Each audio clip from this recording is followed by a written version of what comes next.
নিরামিষ দিনগুলোতে এখন আমি আর কোনো চিন্তাই করি না, এরকম দুর্দান্ত স্বাদের একটা সবজি রেসিপি বানিয়ে ফেলে আর কিচ্ছু লাগে না। প্রথমেই মটর ডাল দিয়ে কিছু বড়া আমি ভেজে নিয়েছি, এদিকে পাঁচমিশালি সবজি আমি কেটে নিয়েছি।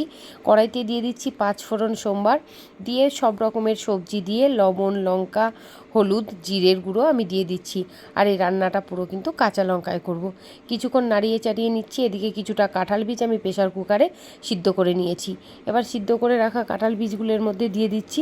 কিছু সময় নাড়াচাড়া করার পর তরকারিটা যখন প্রায় সিদ্ধ হয়ে আসবে তখন সামান্য একটু জল দিয়ে দেব, কারণ জল না দিলে যে বড়াগুলো ভেজে রেখেছিলাম সেটা কিন্তু তরকারির সাথে খুব ভালোভাবে মিশে যাবে না। ঝোলটা দিয়ে দিয়েছি। দেওয়ার পর একটু টকবক করে যেই ফুটে উঠবে ভেজে রাখা সবকটা বড়া আমি দিয়ে দিচ্ছি। দিয়ে 5-7 মিনিটের জন্য আমি ঢেকে রেখে, সামান্য একটু মিষ্টি যারা পছন্দ করো দিতে পারো, দিয়ে এরকম গামাখা গামাখা হলে নামিয়ে দিচ্ছি। ভাত রুটি দুটোর সাথেই কিন্তু অসাধারণ লাগবে।